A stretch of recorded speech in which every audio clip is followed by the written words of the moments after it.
Selamat sore Bapak Ibu dan saudara pemirsa TVRI yang diberkati Tuhan.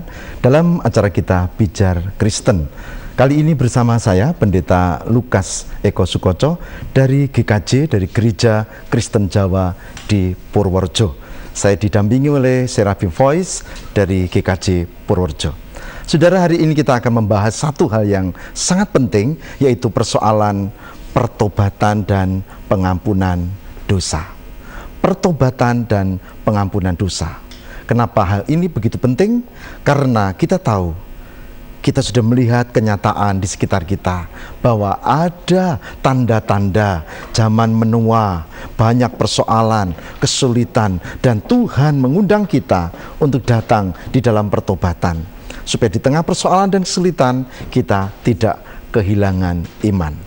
Saudara, saya akan membacakan dari Yoel 2 ayat 12 sampai dengan 17. Yang demikian firman Tuhan dari kitab Yoel 2 ayat 12 sampai dengan 17, tetapi saya akan baca nasnya yang sangat penting, yaitu ayat 12. Yang demikian, tetapi sekarang juga demikian firman Tuhan, berbaliklah kepadaku dengan segenap hatimu, dengan berpuasa, dengan menangis, dan dengan mengaduh. Saya ulangi, berbaliklah kepadaku, kata Tuhan, dengan segenap hatimu, dengan berpuasa, dengan menangis, dan dengan mengaduh. Saudaraku, ini bagian penting. Tuhan mengundang kita untuk datang di dalam pertobatan. Saya suatu kali mengunjungi seorang sahabat warga yang sudah lama tidak datang untuk hadir dalam komunitas. Persoalannya bukan soal bagaimana dia ke gereja, tetapi hidupnya juga benar-benar kurang dekat dengan Tuhan. Kualitas hidupnya kurang baik.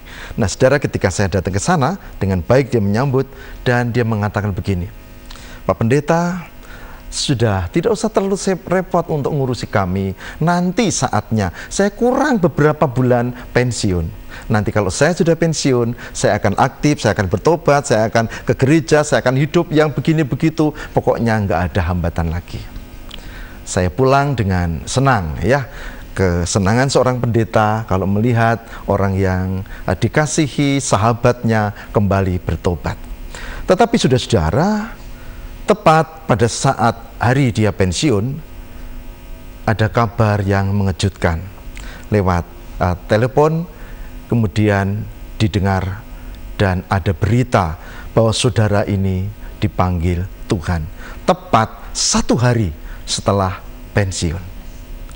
Ya, saya terhenyak, meskipun dia masih menjadi Kristen, tetapi dia tidak memiliki kesempatan untuk bertobat. Menarik sekali, pertobatan ditunda dan ternyata Tuhan tidak memberi waktu lagi. Pertobatan, waktu yang disediakan sudah habis. Dan ayat kita mengatakan, berbaliklah kepadaku dengan segenap hatimu. Berbaliklah dengan segenap hatimu. Lalu dikatakan, dengan berpuasa, dengan menangis, dengan mengaduh. Itu pertobatan yang sungguh-sungguh. Sayang sekali saudara, banyak di antara kita yang menunda-nunda untuk datang di dalam pertobatan. Dan kita tahu waktu pertobatan sudah habis. Kita tidak tahu kapan, kita tidak tahu kapan Tuhan memberikan waktu. Barangkali sampai kita tua, barangkali cuma hitungan bulan, atau barangkali cuma hitungan waktu.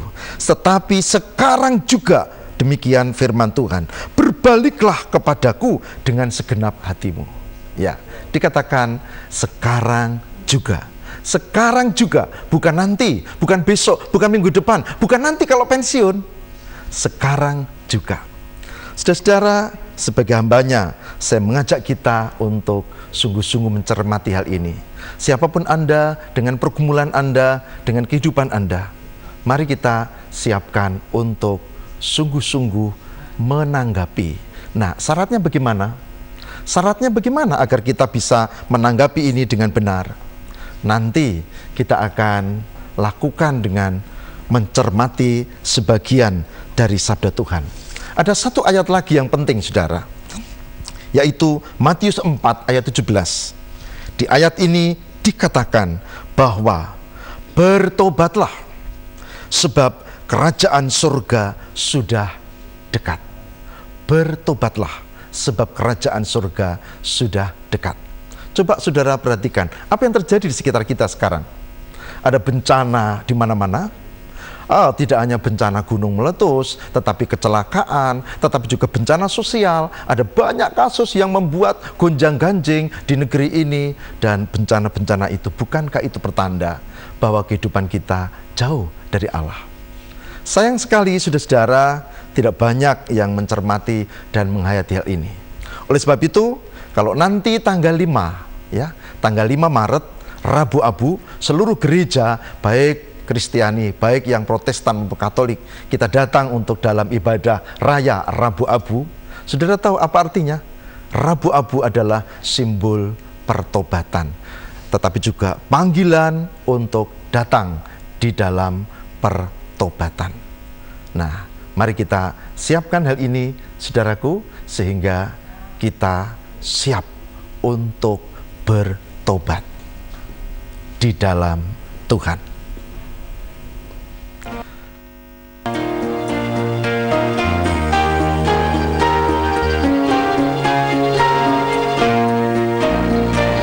Aku cetok dagelan lucu kok tok kalahin. Lali.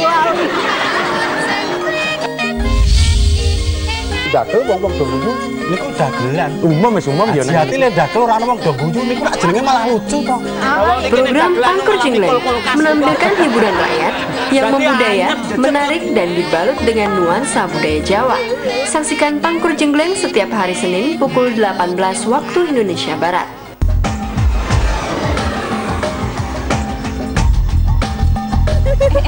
Anaknya si Siska lebih lucu lagi loh. Iya? Oh ya? Dia suka niruin gaya penyanyi dangdut. Oh iya? Dia suka goyang ngebar, ngecat, sampai kayang pun dia bisa loh. Anak saya sih baru 4 tahun, nggak bisa joget, nggak bisa nyanyi lagu-lagu cinta. Tapi dia udah tahu loh kalau yang nemuin bola lampu itu Thomas Alva Edison. Hah? Tayangan sehat, Anda yang pilih.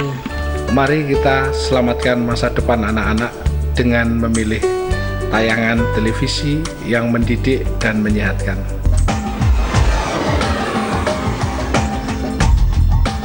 Roning mlinjo sampun sayah titik-titik nyuwun ngasuh. Diwangkara. Aduh, Trengenge. mbok mau le ngandani Mas? Pancen godhong waru bolong pinggir rabi ayu abot neng Pikir. Lah ku bali mengko sore. Nah, langsung mangke sonten.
Bapak, Ibu, dan saudara-saudara yang diberkati oleh Tuhan, pertobatan memiliki makna yang sangat penting.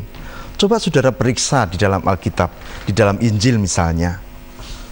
Yohanes Pembaptis mengawali karyanya dengan timbalan atau panggilan bertobat. Katanya, bertobatlah ya di seberang sungai Yordan, sebab kerajaan Allah sudah dekat. Begitu juga dengan Yesus. Dia mengawali juga dengan panggilan pertobatan. Nah, saudara, ada dua langkah penting kalau kita mau menanggapi dengan pertobatan. Langkah yang pertama adalah menyadari bahwa kita orang yang berdosa. Kalau saya dan saudara tidak merasa salah, tidak merasa ringkih, tidak merasa berdosa, merasa kita orang hebat, kita orang suci, tidak ada kekurangan apapun, misalnya, saudara tidak mungkin untuk bertobat. Pertobatan itu hanya bisa terjadi jika manusia menyadari keterbatasan dan kelemahannya.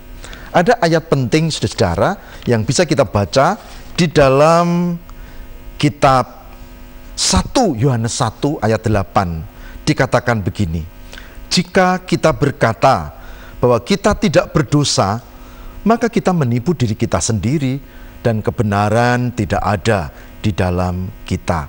1 Yohanes 1 ayat 8. Jadi tidak ada sebetulnya orang yang tidak berdosa. Dan ini panggilan.